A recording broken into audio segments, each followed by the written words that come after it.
Development and Monitoring Board and the National Insurance Commission NICOM signed insurance service guideline. Plus oil rises on tight supplies. This is Business Express on the network service of the Nigerian Television Authority, the NTA, and we're reaching you from Abuja, the nation's capital, and the Akating Babatunde. You're welcome.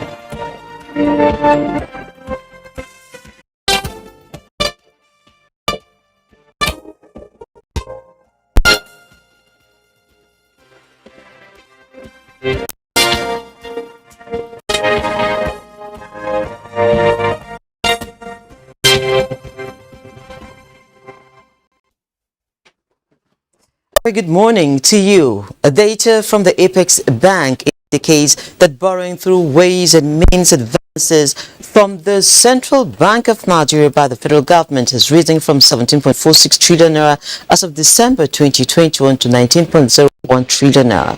The figure represents an increase of 1.55 trillion naira within the first 4 months of 2022. The 19.01 trillion naira owed the Apex Bank by the federal government is not part of the country's total debt stock, which stands at 41.6 trillion naira as of March 2022.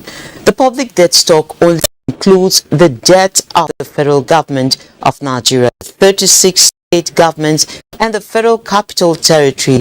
Ways and Means Advances is a loan facility through which the CBN finances the government's budget shortfalls, and according to Section 38 of the CBN Act of 2007, the Apex Bank may grant temporary advances to the federal government with regard to temporary deficiency of budget revenue at such rate of interest as the bank may determine. Still with the Apex Bank, it says it has increased the minimum bid for non-interest asset-backed securities to 100 million naira from 1 million naira seen in the exposure draft it issued in 2020. This was revealed in a CBN circular signed by the Director of Financial Markets Department of the CBN, Angela Sere Jembi, titled Framework for the Operationalization of the Central Bank Nigerian Non-Interest Assets-Backed Securities, and issued in June 2022. The CBN Non-Interest Assets-Backed Securities was created to deepen Nigerian financial markets, enhance financial inclusion, and provide a liquidity management instrument that adheres to Nigerian non-interest finance principles. So how much is the naira exchanging for other currencies?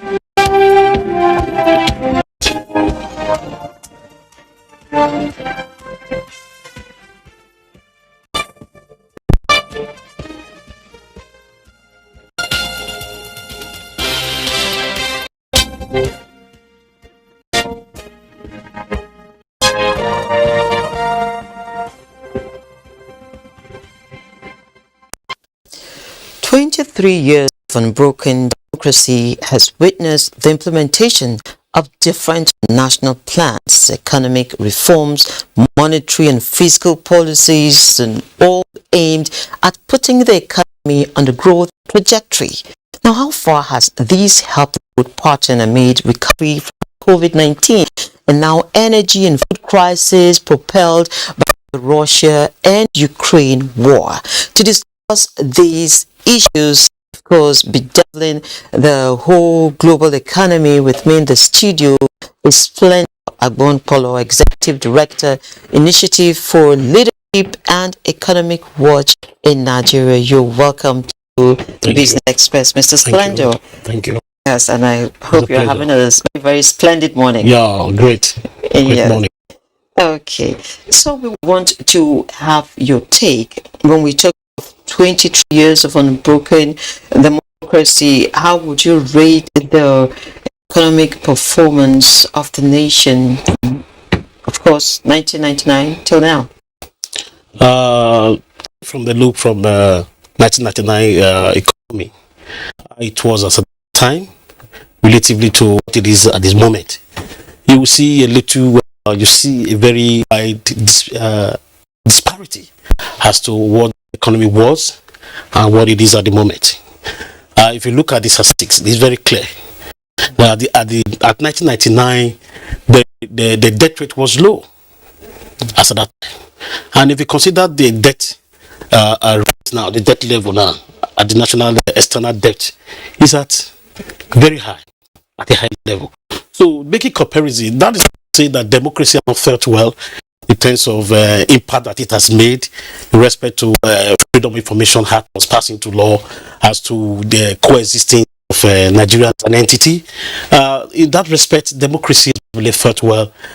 Looking at the economy, which is one of the reasons why democracy should make economy work better than the previous time it was a military regime. And looking at the from 1999 to 2023, I can tell you that the economy has become so large that you can attest to in terms of what we are giving for the economy at the moment. And you can also agree with me that the economy has really fought well in terms of looking at the information technology in that aspect. Before 1999, let's say 1999 to 2022, the information technology has really thrived. And then you look at the digital economy that we are really setting now at the global economy. The nation has moved very well fast in that direction. But that's not to say that in the management of the economy, that is another aspect of the economy, the management of the economy and the economy itself. The economy has not been properly managed. Let me be very frank with you in terms of resources. Rather, government has not had their profit in terms of additional profit that accumulated to at least pay part of the debt that we own. Rather, it is on the increase. Okay, if I may come in there, when we look at the issues of debt, of course, we've seen rising debt levels across the globe, not so peculiar to Nigeria. Of course, it was further exacerbated by COVID-19 that just shut down the economy practically all over the world. And within that period, there was attention placed at diversification. What do you make? You began to talk about some of these sectors, but how would you rate our diversification away from oil? The diversification from oil has not really been hit at the point, in the sense that it's still at the minimal level. We are not fully deaf into proper diversification of the economy in terms of improving the value chain, agricultural value chain, which is why it is so vast that we are yet to tap into. And that aspect is also very at the minimal level. If you're looking at diversification, it is non-sector, non-oil sector, and that has not been fully harnessed. And if you look at the level of the unemployment rate also, that also accumulated to the fact that aspect has not been fully explored. Because when you begin to create micro industries within the local communities that will boost economic development of Nigerian state, at that point the level of debt rate would have employment rate would have reduced, in the sense that there would have been job creation in the process. If I set up an industry now, I will employ people, and that will reduce the number of unemployment rate in Nigeria. So for that, if you look at the level, the over bloated unemployment rate as to what is supposed to be in that area of economic diversification, it has not really impacted well on the job creation. Okay, so I believe. Yes. So let me just cut you in. If we're looking at the job question you have just mentioned, a very critical issue at that, because we have a very high percentage of youth unemployment. But the federal government, we agree, cannot do this all alone. So if you were to provide a solution, what will that be to see that at every level, no matter how minimal, that these jobs are created without having to wait for the almighty federal government to do all that? There's a lot that the government can do. First of all, the government needs to review the policy. There is need for policy review. If you are implementing policies that are not working, from all indications, maybe there's a slow in the implementation, or it is not really putting that record that we need on the board.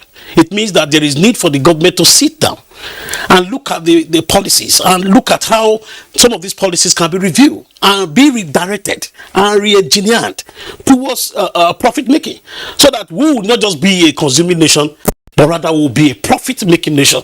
That some of these profits that will be added up, it will accumulate with time, with which you can also set up and clear part of the debt, the external debt that we are owing. So to that effect, I think government need to look at private sector-driven economy. That is everywhere in the world. Is economies that are driven by private. The need for government to sincerely invest into private sector, give them that leverage, that incentive to be able to strive in those areas they are good at. I think it will expand the economy at that point. There is need for government to review the policies, and there is need for government to look at areas, and also change some managers within the sector that are managing the economy.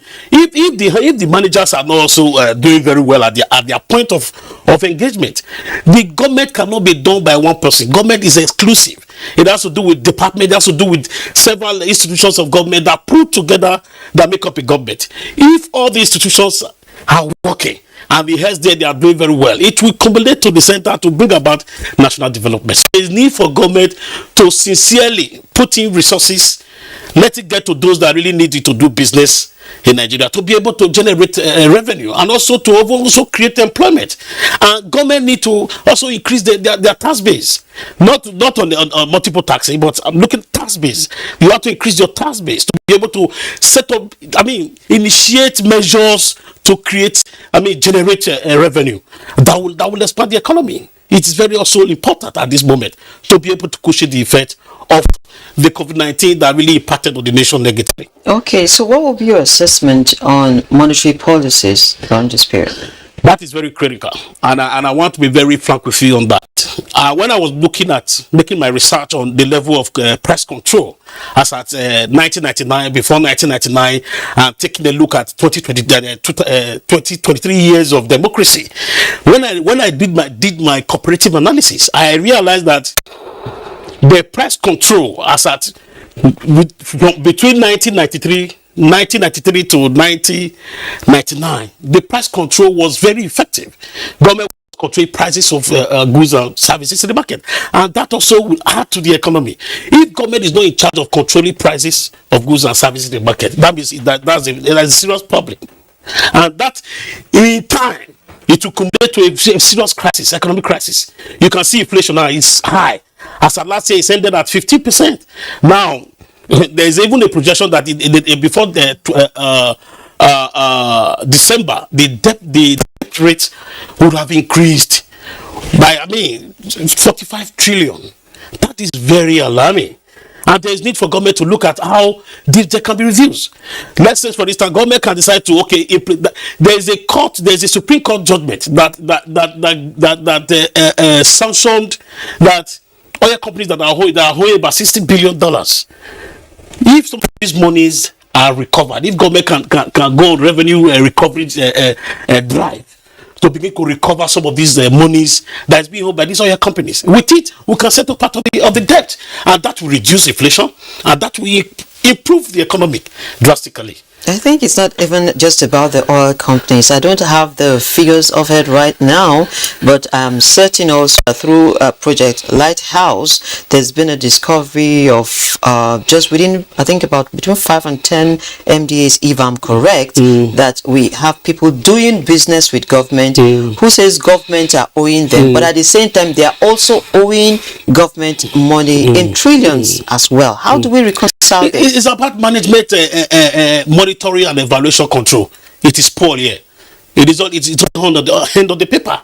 Let Nigerian government be practical about the monitoring of the economy. The control system of this nation of the economy is weak. There's need for government to strengthen economic control system. I can't even see that in place yet. Somebody can just come up and begin to increase their prices of goods and services in the market. There's nothing anybody can do at that point. So it becomes so disappointing that we are not still in control of prices of goods and services in the market, and that is a challenge to the economy. Some of this, of course, reasons most people give for increasing their prices will include things like essential services, for instance, like transport, like power supply, and what have you. They have given all these excuses that they would have to increase to be able to break even. But I want to conclude on this note that before I let you go, how do you see Nigeria coming out of this price crisis? Nigeria will come out if we decide to do the needful and be practical with it at this moment. It's not about politics. It's about the economy. And the economy deals with figures.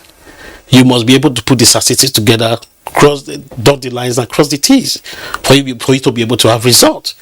So for that, I see Nigeria is so vast in terms of abundant resources, vast ocean of resources, and we can't be in the ocean and be crying of thirst at this moment. So there's need for government to look inward and begin to see how they can reject some of these policies, so that to which they can also affect some of these areas that need to be affected, that will bring about development. A policy is very key.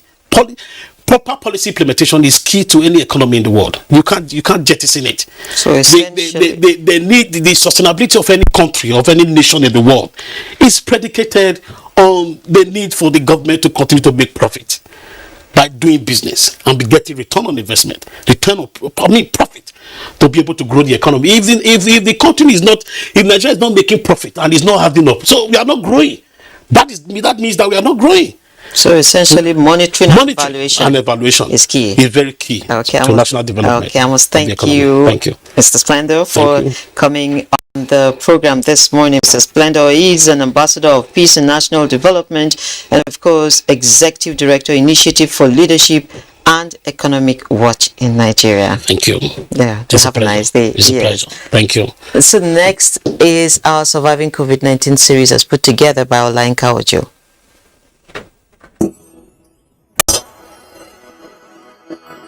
Surviving COVID-19 series is brought to you in partnership with the Central Bank of Nigeria. Have you heard of CBN?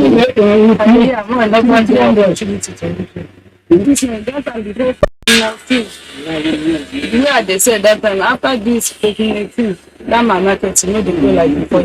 I know get money to do that business unless I sell small. If you have an opportunity to access CBN, what would you do? My business will go up.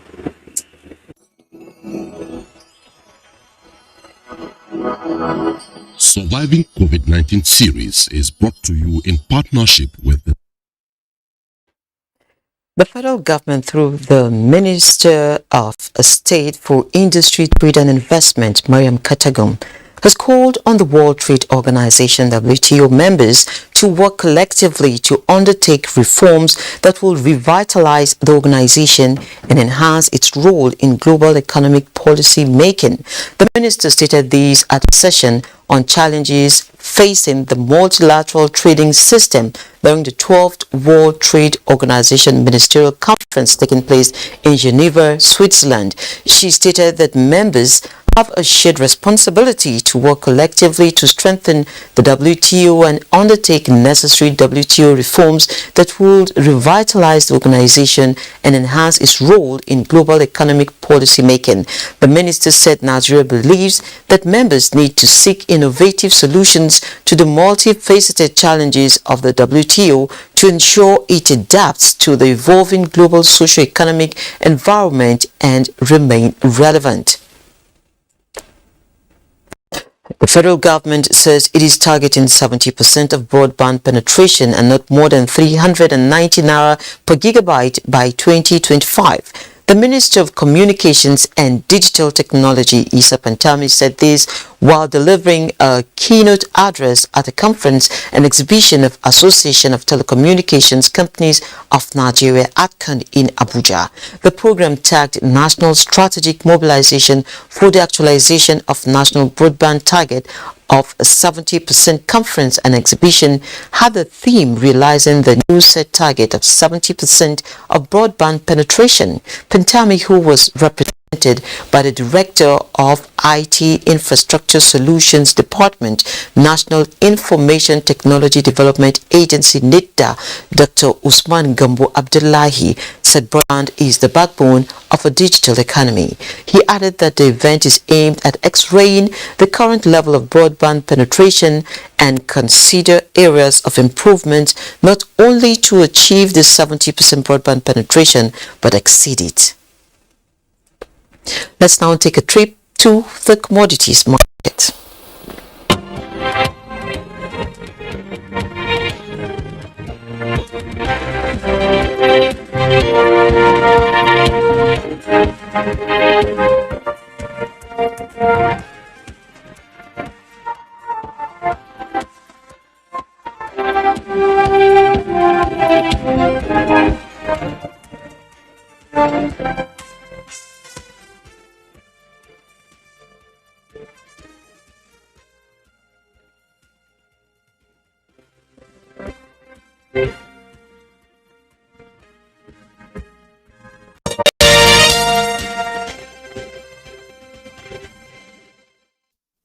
The Nigerian Content Development and Monitoring Board (NCDMB) and the National Insurance Commission (NICOM) have signed insurance services guideline which will oblige the oil and gas industry to patronize the local insurance sector, thereby retain spend in the economy.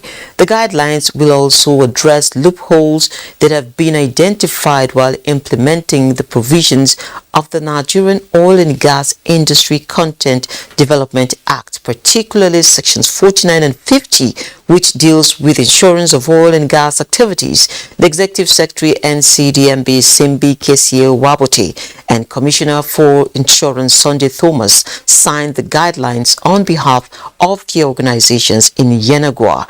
The Executive Secretary stated that the provisions of sections 49 and 50 of the Act require all operators engaged in any form of activity or project in the oil and gas industry to ensure all insurable risk related to its oil and gas business with an insurance company through an insurance broker registered in Nigeria.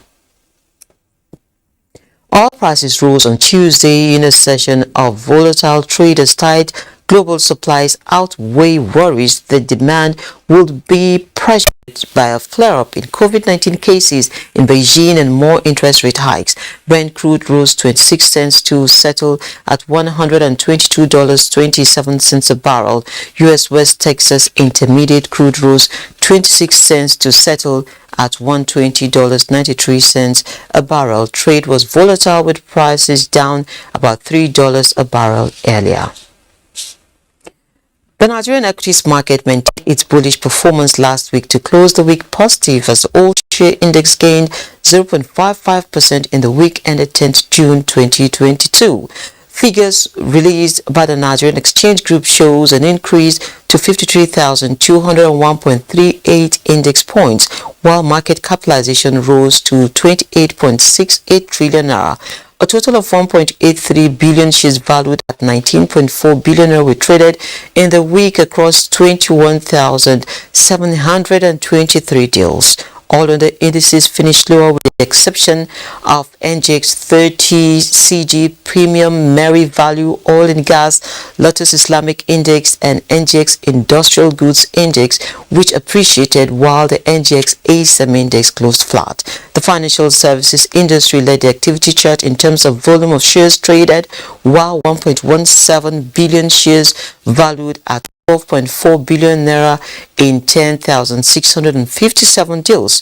The conglomerates industry followed, while the consumer goods industry stood in third place. Trading in the top three equities by volume were FBN Holdings, TCNN and UBA, which jointly accounted for 1.136 billion shares worth 8.32 billion. Global stock markets were sent reeling on Monday, with investors reacting to the potential for more aggressive rate hikes by central banks in Europe and the United States.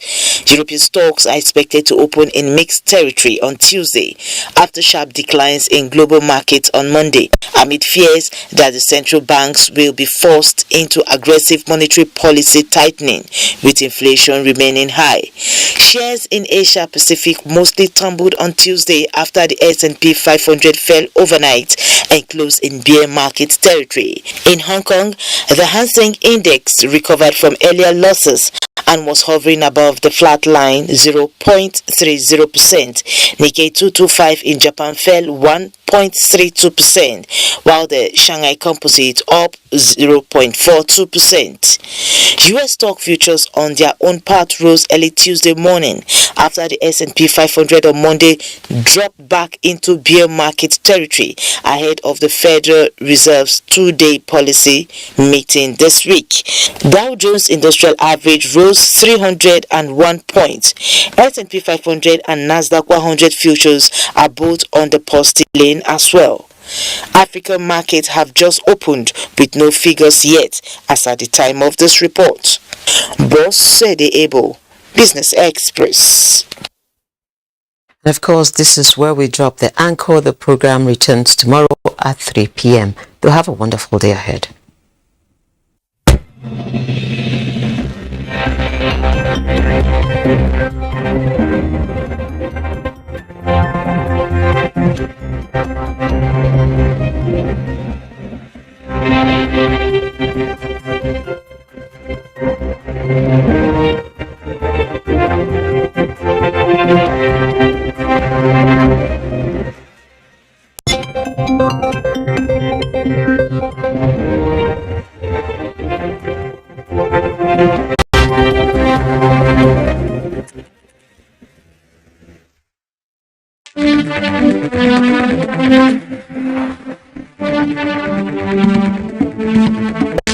NTA Tuesday Live, analytical, in-depth, educative and interactive on national issues, accommodating all sides of opinions.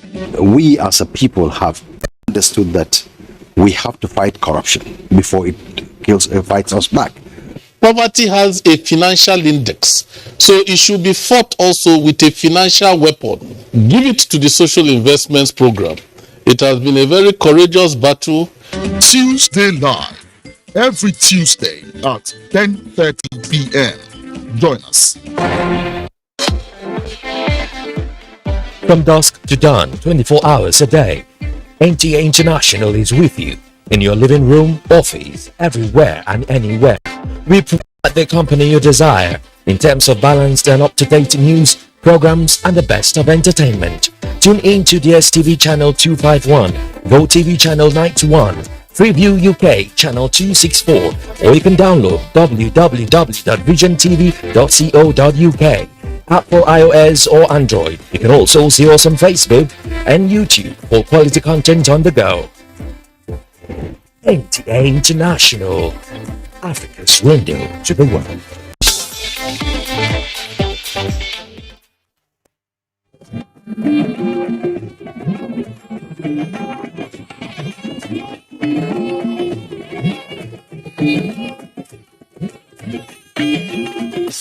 This is the network service of the NDA.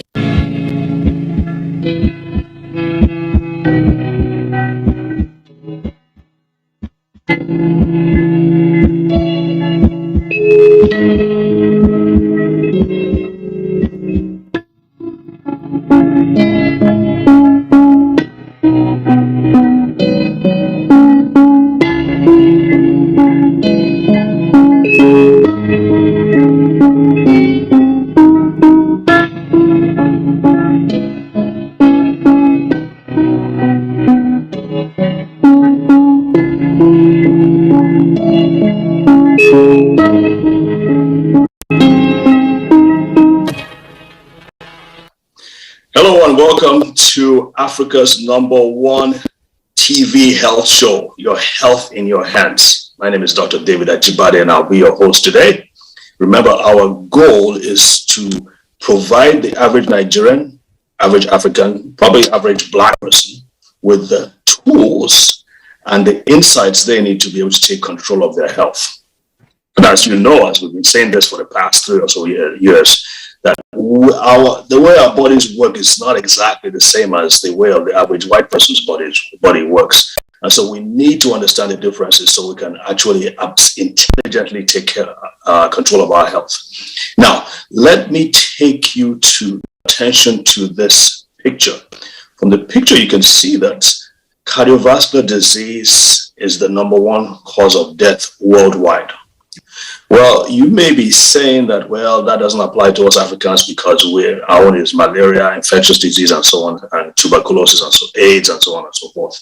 That may be true until 2015, because after 2015, as far as sub-Saharan Africa is concerned, strokes and heart attacks have cracked the top 5 for the first time, and it isn't getting any better.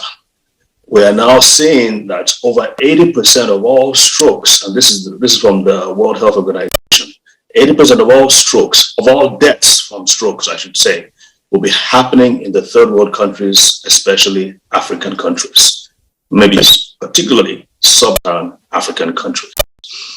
One of the obvious reasons is that our healthcare systems are not as well developed. Other reasons is that there's a lot of ignorance. Yes, we can blame tropical diseases, administrative problems, and so on and so forth.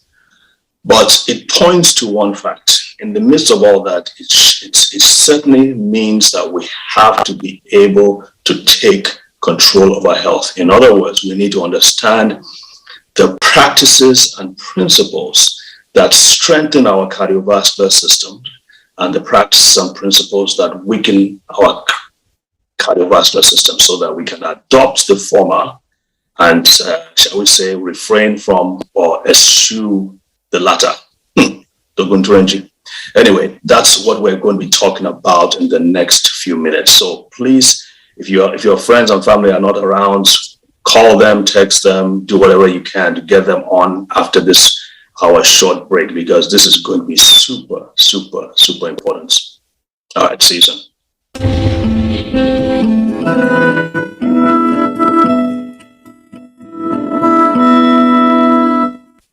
Welcome back. With me on the show today is Dr. Muni Adanijo. She is a cardiologist, consultant cardiologist, and co-founder and medical director of Naveen Healthcare. Welcome to the show, Ma. Thank you so much for having me. Okay, great. So you are in the center of, I don't know, everything when Nigeria is concerned, I guess, except for government. And you have got a lot of different health, cardiovascular problems, everything from hypertension to strokes and so on and so forth. What would you say is the #1 mistake Nigerians make when it comes to care of their cardiovascular system? The #1 mistake, I would say we don't do enough preventive cardiology. We don't do enough prevention. We tend to wait for something to go wrong, and then we now start looking for help, by which time it's too late or almost too late. So we need to do more prevention. We need to do more preventive cardiology, more screenings, more lifestyle changes and things like that. Yeah, I think that's one thing. I like it. I agree. But there's a lot to unpack, because as you know, we doctors just tend to talk in generalities, and it's like, okay, now you said screening, you said prevention, you said this and you said that. To the average person, they were like, yeah, we've heard it all before. How do we break it down so that when people have watched this show, we can go back and say, okay, I need to make this and that change? For instance, hypertension. I know we've talked about this before. Many people don't even know they're hypertensive. And I guess diabetes too is another thing that people find out. So let's try and unpack that a little bit. Let's try and unpack that so it can apply to the common man. Okay, so simply, prevention is both lifestyle changes By lifestyle changes, we mean how you eat and what you eat. Exercise, okay, how you exercise and the kind of exercise you do, as well as preventive. Now, preventive medicine just means you going for your annual medical checkup.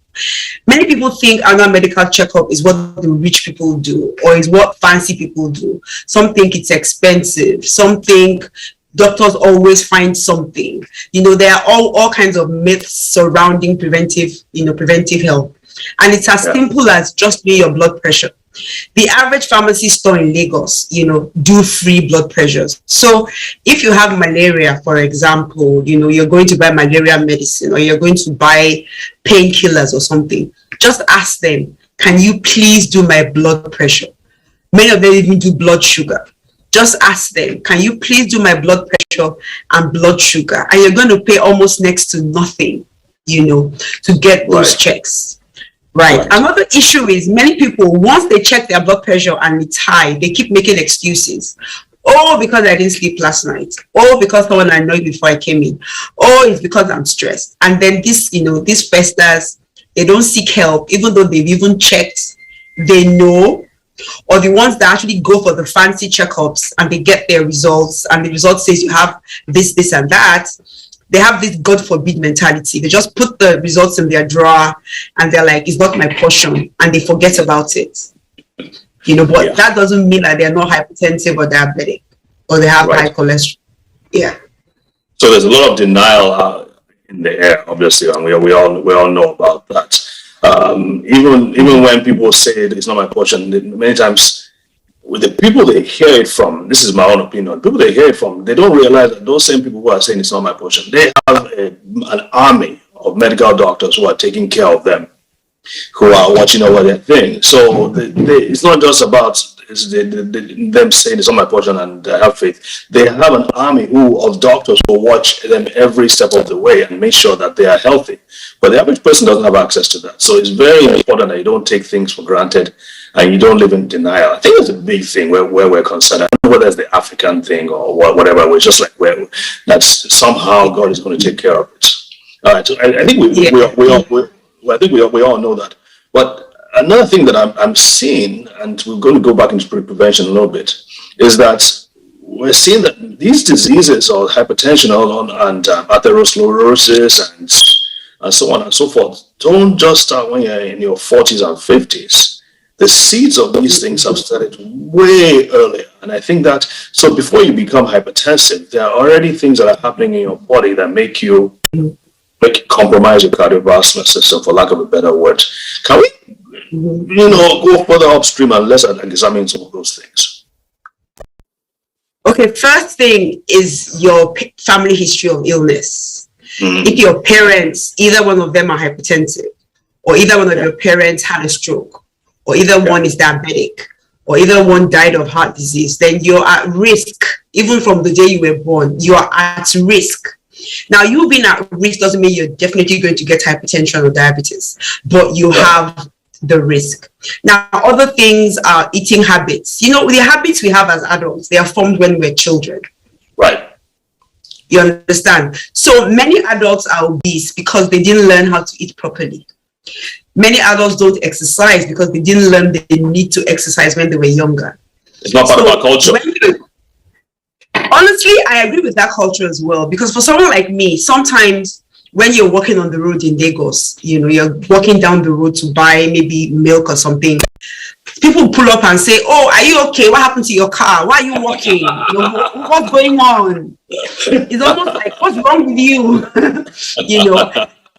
Just today, my mom was telling me, why do you keep going to the gym? You're a married woman, you're supposed to have some flesh.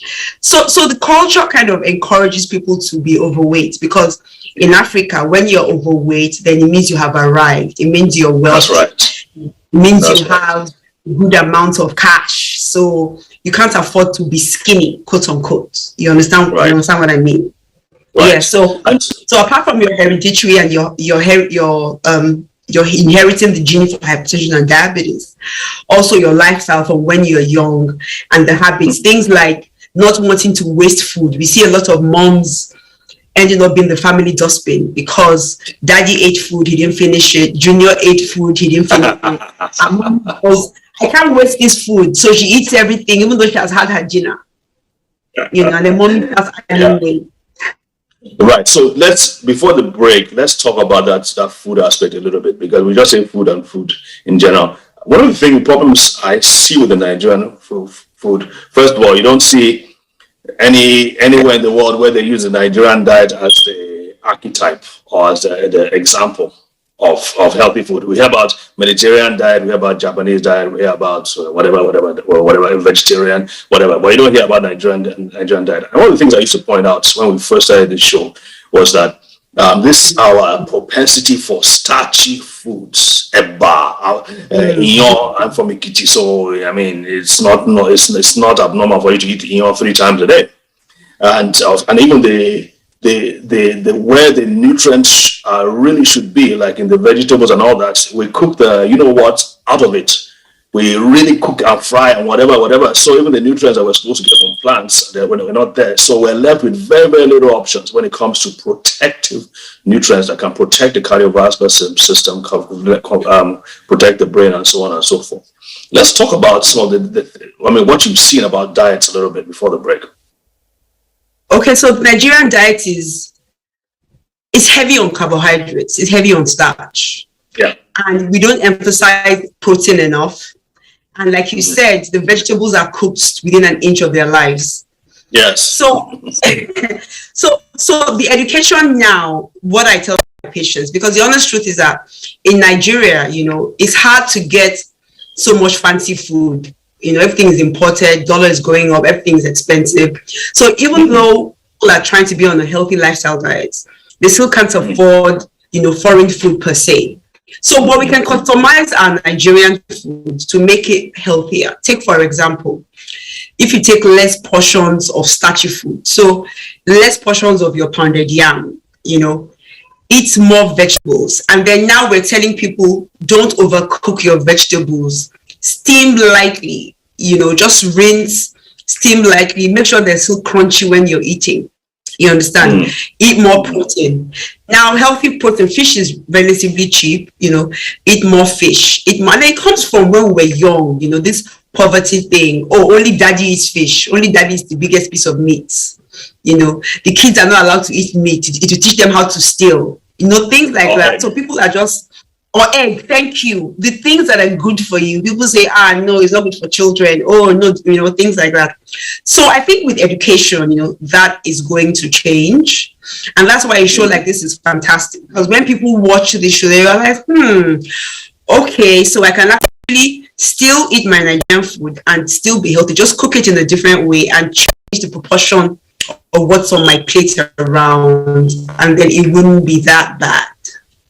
Perfect. And of course, reduce the oil. Reduce oil. We eat a lot of oil in Nigeria.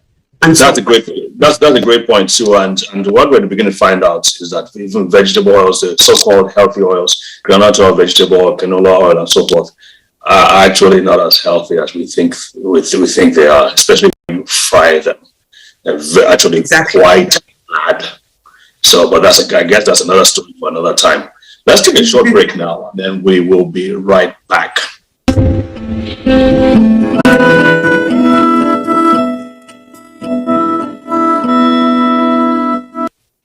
All right, welcome back. I'm here with Dr. Muni Adanijo, who is the Chief Medical Director and co-founder of Naveen Healthcare. And we're talking about cardiovascular health and Nigerians. As you can see behind me, that's a very, very important topic, not just for Nigeria, but for people around the world. Cardiovascular disease is the #1 killer worldwide. Let's not forget that.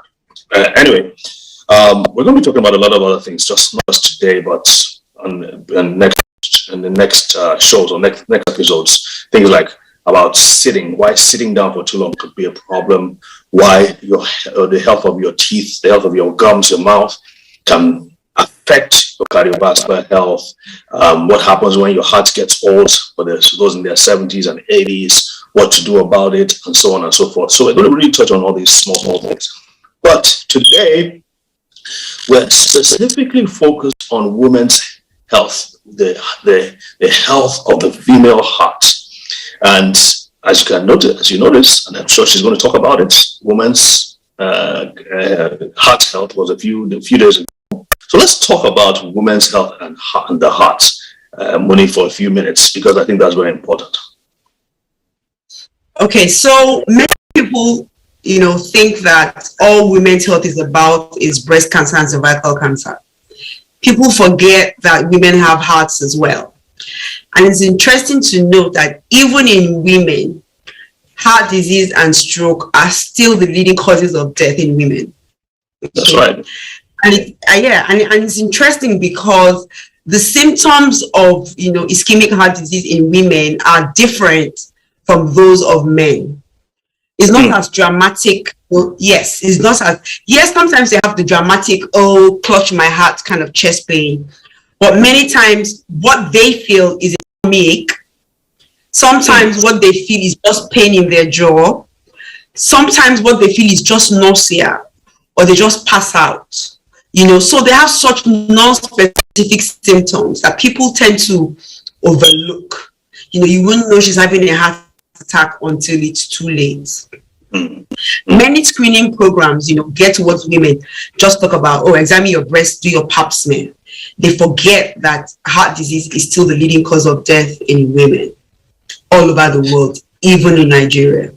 I think that's a great point, because I was watching a seminar one day about this lady. She's a cardiologist herself, white, and she was basically uprising, so to speak. She's like, all the research, the drugs that they're trying, all the radiological tests is all men focused, specifically white men focused. So we're going to be talking about the black heart as opposed to the white heart.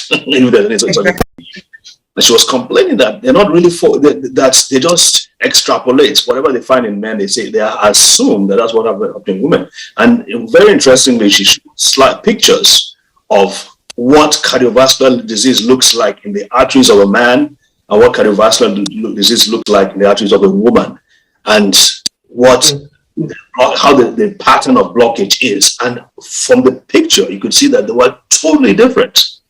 Yet this isn't talked about much at all. So I think she's trying to really do a grassroots movement, so to speak, to inform people and healthcare people around the world that you've got to look at the woman's cardiovascular illness as different from the man's cardiovascular illness. So you'll be able to recognize it, like you said, be able to recognize it more quickly and more effectively, and you therefore treat more quickly and more effectively. And even among women, there's the premenopausal woman and there's the postmenopausal woman. Those two women are even different, because the effects of estrogen, it protects you from so many things. And by the time you go into menopause, your estrogen cover is removed, and then your risks are heightened. So, and then you're right, not a lot of women, black women for that matter, are in all these randomized control trials, and we need to talk more about that. We need to talk more about that, because a lot of these trials are done on Caucasians. And you and I know that even though we are all human, we're different. We're different in our biology and our physiology because of race, migration, and so many things. So we need to, be more inclusive when we're picking our sample size. Do you think women should be? Well, I mean, you think women should bring this out when they're going to see their doctor, if they're going for their physical or whatever it is that they're going to the doctor for? Do you think they should? Are there specific things they should ask their doctor about? Or is it just they should just please check my blood pressure and check this, whatever the problem is, or are there some things that they can point out? But I think every woman, apart from having their mammogram and their pap smear, they need to have their blood work done. They need to know their numbers. So they need to know their blood pressure, their body mass index, their blood sugar, their HbA1c, their cholesterol. All those things need to be checked.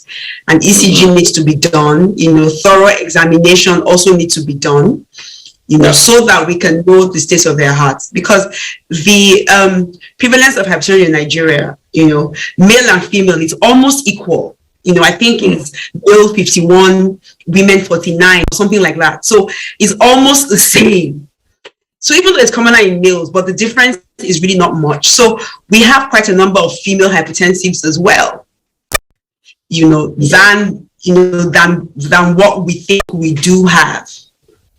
So women, I always tell people, women are not working vaginas and breasts. We have other organs as well.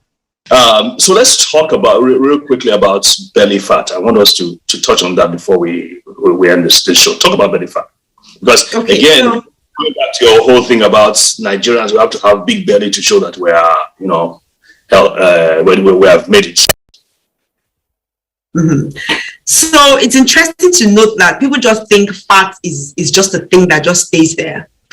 Now, fat is metabolically active. Fat releases hormones, fat does all kinds of things. When you have belly fat, your insulin doesn't work properly. When you have belly fat, it means that you have insulin resistance. And insulin resistance is the bedrock of so many cardiovascular issues, diabetes and all that. So belly fat, is actually an indicator. So the bigger your belly, obviously, the bigger your waist circumference, the more likely you are to be predisposed to having heart disease. So the whole idea is you need to eat properly to reduce belly fat. Now, many people assume that you have to do sit-ups or some kind of funny exercise so that to reduce the fat around your belly. 6-packs are made in the kitchen. Okay, 6-packs are made in the kitchen. So your belly fat is a reflection of what you're eating, not the exercise that you're doing. So we need to understand that. Interesting. Unpack that a little bit for us. Okay, so weight loss is 30% exercise, some say 20%, and 70 to 80% what we eat. Now, when you work out, you don't burn that many calories, you don't burn that much fat. Okay, so it's impossible to eat what you like and then go and work it off in the gym. It's impossible. So the best workout you can do in the gym, you burn max 500, 600 calories. And the average Nigerian meal, proper meal of, pounded yam and egusi and all that, can easily go above 1,500 calories.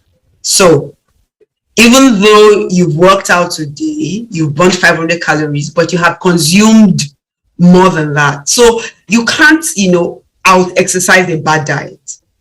But if you reduce your calorie intake and then you exercise, so you are burning more than you're taking in, then that would help. So a lot of things that, that we think are healthy are really not. Like you said, starchy food. The body stores unused energy or unused food as fat, and it stores it around our bellies, around our buttocks and thighs and things like that. Okay, so if you eat too much, obviously the body will convert it to fat and then store it in your belly because that's like the storage area. Something else that increases belly fat is stress and lack of sleep, because we need to unpack that as well in this Lagos. Now, when you're stressed and when you don't sleep, your body releases cortisol and all kinds of other hormones. Now, what does cortisol do? It helps you store fat in your belly. It increases your sugar level. You understand? The other hormones like adrenaline increases your heart rate, increases your blood pressure. And if this is sustained, the person can develop hypertension, diabetes, and of course, the person will have, a pot belly. And you're wondering, I don't eat that much. Why is my stomach big? It's because you're stressed and you're not sleeping properly.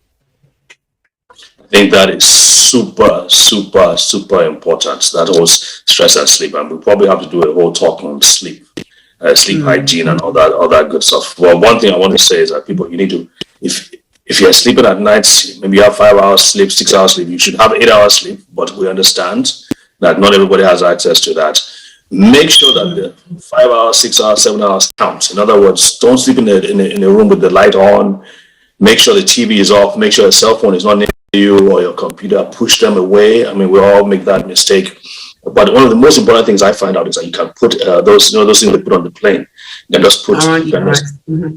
In Nigeria, we're using those things for face masks, but they are meant for the face and the eyes. So just you cover your eyes so you are sleeping in darkness, because it's only in darkness that your body produces the chemicals that are needed for repair and regeneration, such as melatonin. The body produces. It's only when it's really dark and quiet that the body produces melatonin, so your body can recover during the night, and that's really crucial. It's because people are not recovering during the night. That's why they're more stressed, and that's why the whole belly, inflammatory parts, things and all that.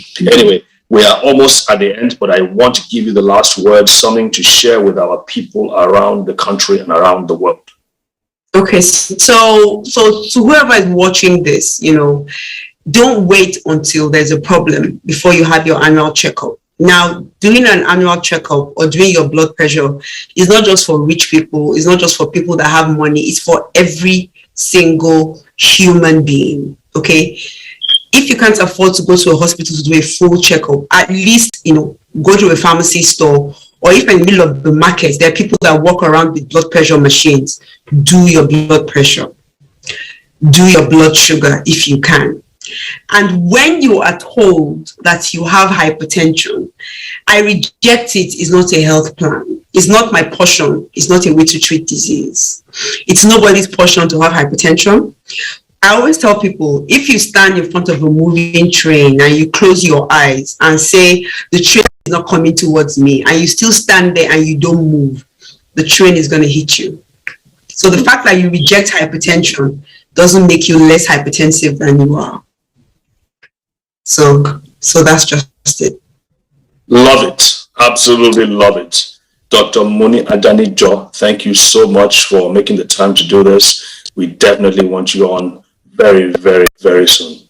So God bless and appreciate it. And folks, thank you for joining us. Remember, these videos are going to be available on the NTA website, YouTube channel, and also on our channel, brainandbodyfoundation.org. And remember, we have every Friday, you can always reach out to us. Well, I think second and last Friday of the month, you can reach out to us where we're for free, especially for the underprivileged in society. We're treating brain disorders, including, cerebral palsy, seizures, sickle cell disease, Down syndrome. And of course, we've been given the approval by the federal government to do so. So make sure you take advantage of that. If you don't know about it, or if you have friends or family who need that help, let them know so they can reach out to us. So till then, till next week, we'll say so long. God bless. Bye.